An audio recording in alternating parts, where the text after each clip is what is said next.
Hello everyone, it's your favorite realtor, Erica Hernandez with Remax Top Realty. Happy Monday to you. With everything going on in the market, I could not wait to make this video. On today's topic, we're talking all things escrow. If you would like to learn more, please stay tuned. Don't forget to follow me on all my social media, Erica Houston Realtor, Snapchat, Facebook, Instagram, LinkedIn, Twitter, and TikTok. And go to my website at www.erikahoustonrealtor.com. All right, guys, so let's talk all things escrow. Number one, what is escrow? Number two, who has to have an escrow account and who doesn't have to have one? Number three is, what is this escrow disaster I'm talking about? All right, guys, number one, what is a mortgage escrow account? A mortgage escrow account, you can call it like a savings account. Every single month, they're taking a little portion to cover for your taxes and insurance. The mortgage company is responsible for paying it at the end of the year, so that escrow account holds a portion every single month. So you escrow every single month in order to have the complete amount at the end of the year. Moving on to number two, who has to have an escrow account and who doesn't? If you are purchasing a home and you are giving less than 20% down payment, you are required to have an escrow account. Now, if you have 20% to put down on a house, you have the option to either one, escrow for your taxes and insurance, or two, waive your escrow account and pay for taxes and insurance outside of the loan. What does that normally mean? That means every single month you're only paying for principal and interest. At the end of the year, you're responsible for the entire tax note and for the entire insurance note. This does take a lot of responsibility on your part. Every single month, you need to be saving out and kind of being your own escrow account. Make sure you're moving the money into a savings account so that at the end of the year, you do have the total.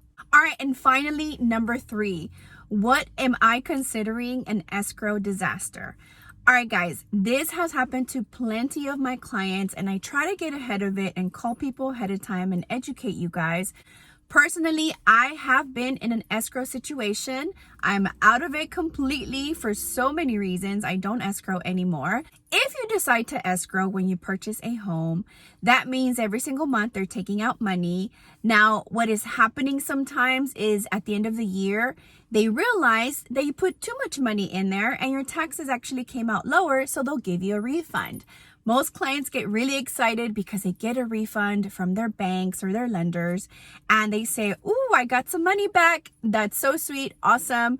Most times I encourage you to keep it in a savings account because the following year, it is very highly likely from personal experience that you get a refund one year and the next year they tell you your escrow account is short.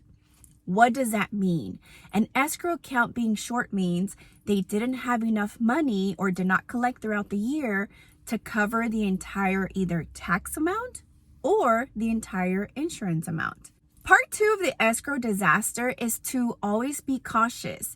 If your lender changes your monthly payment and they tell you that your payment went down and you're very excited about that, make sure you're getting into the details of why. Most people don't ask why, but ask for the details. Ask them, why is my mortgage going down? What's happening here? What are we projecting for taxes? What are we projecting for insurance?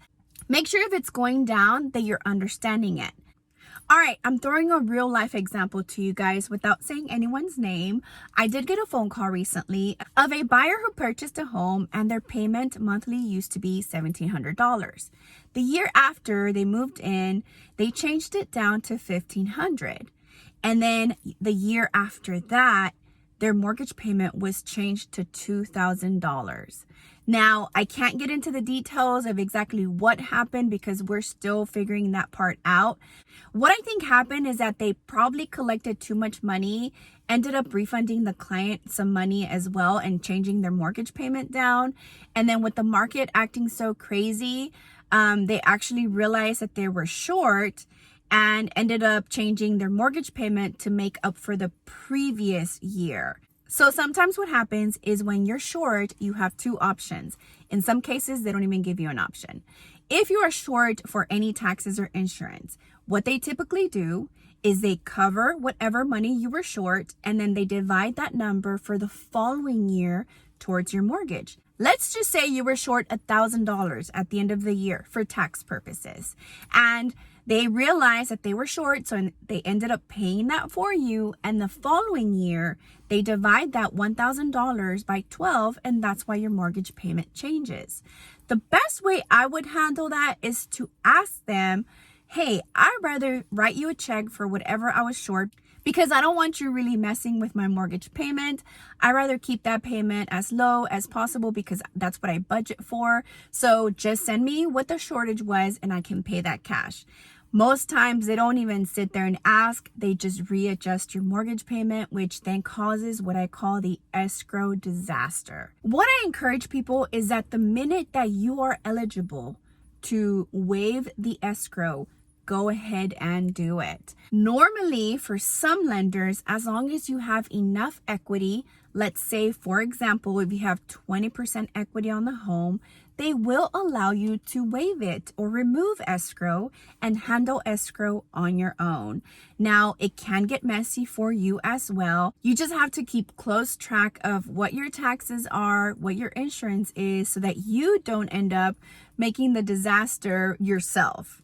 Many clients decide that they do not want to mess with escrowing and what happens with shortages and all that stuff. So a lot of people do decide to save up to 20% to purchase a house, especially those people that have gone through what an escrow account feels like. I have gone through that personally, of the roller coaster of the escrow world.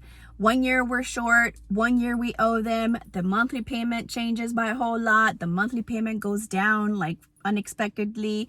It's just really messy. So I've decided to remove that from them. For our mortgage, we only pay the principal and interest, and we take care of taxes and insurance at the end of the year. If this is an option that you want, I wouldn't say I'm an escrow expert, but from experience, I have learned quite a lot, and I'm in the real estate world, so I know that as well. There's a lot of information that I'm able to attain from situations.